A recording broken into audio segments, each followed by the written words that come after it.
Bismillahirrahmanirrahim. Saya tidak minta Bapak Ibu salat 24 jam. Saya tidak minta 24 jam baca Quran. Tapi manfaatkan, masing-masing usahakan memiliki wirid. Faham wirid? Wirid faham? Wirid. Ada wirid baca Quran, ada wirid salat, ada wirid zikir. Jadi wirid itu hal sederhana tapi diistiqomahkan. Contoh, sunnah qabliyah ba'diyah hanya 12 rakaat, tapi dapat sebagaimana bersabda SAW di hadis yang sahih yang diriwayatkan Imam Muslim, dapat rumah di dalam surga. 12 rakaat yang disebut sunnah qabliyah ba'diyah, 2 rakaat sebelum subuh. Cuba hitung sama-sama, karena banyak orang tidak tahu sunnah qabliyah subuh berapa. Saya berapa kali tanya sama jemaah, ada yang bilang 14, ada yang bilang 16, ada yang bilang 10. Yang disebut dalam hadis yang sahih 12. Barang siapa yang menjaga 12 rakaat dalam sehari dan semalam dapat rumah di surga, yang disebut oleh ulama sunnah qabliyah ba'diyah. 2 rakaat sebelum subuh.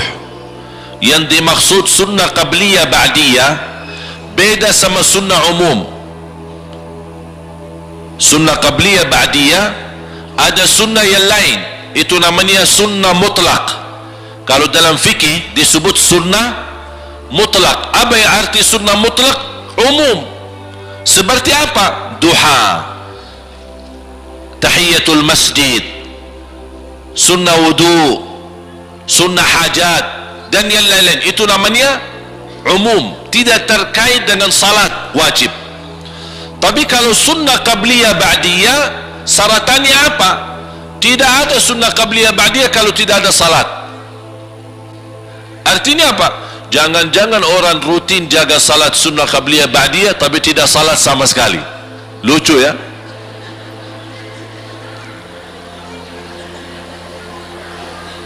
Sunnah qabliyah ba'diyah adanya sunnah qabliyah ba'diyah karena ada wajibnya. Dan wajib itu kalau ada kekurangan di salat wajib, dan pasti ada kekurangan, tak ada yang sempurna salatnya, termasuk saya. Makanya manfaatnya ini sunnah qabliyah ba'diyah, menutupi kekurangan yang wajib. Makanya pertama yang dihisab, kata Allah subhanahu wa ta'ala kepada malaikatnya, periksa salat hambaku. Habis diperiksa salatnya, ya Allah banyak kekurangan. Apa kata Allah? Lihat sunnahnya, ada enggak sunnahnya? Kata malaikat, ada ya Allah. Tutupi kekurangan yang wajib dengan salat sunnahnya. Dan ini salat sunnahnya termasuk sunnah qabliyah ba'diyah dan termasuk sunnah yang lain, menutupi kekurangan yang wajib. Makanya penting sekali walaupun hukumnya sunnah. 2 rakaat sebelum subuh, 4 rakaat sebelum zuhur, 2 rakaat sesudah salat zuhur.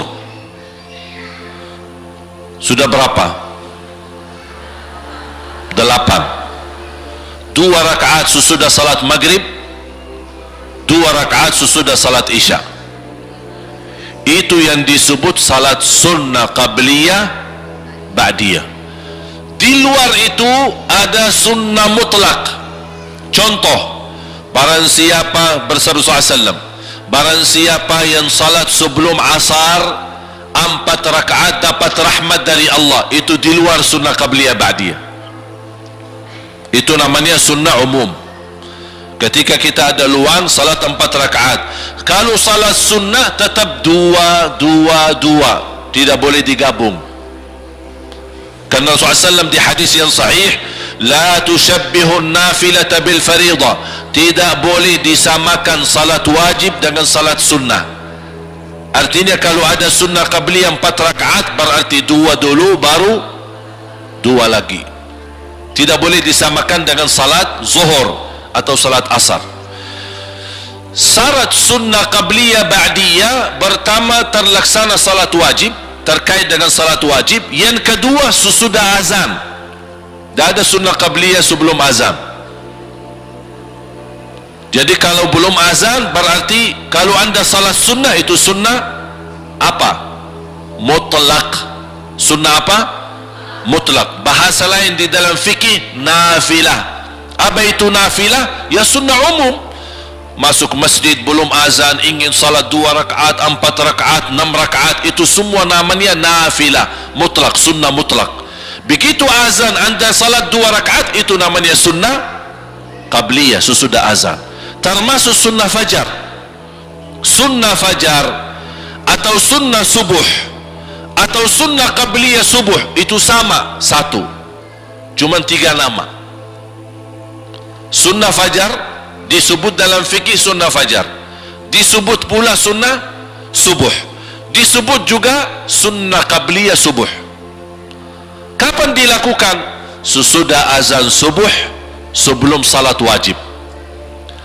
Berarti sunnah fajar yang selama ini kita dengar, sunnah fajar sebelum azan, itu bukan sunnah fajar yang sebelum azan. Kalau belum azan, apapun anda salat, itu semua termasuk salat malam, dihitung sebagai salat malam. Nawaitu salat taubat kah, nawaitu salat hajat kah, nawaitu salat apa saja, sama disebut di bawah kata umum salat malam. Karena tidak ada istilah imsak dari salat malam.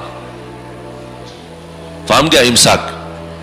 Kalau lagi puasa kan biasa imsak kan sebelum. Kalau salat malam tidak ada imsaknya. Kapan berhenti salat malam? Kalau dengar azan. Misal ini lagi salat,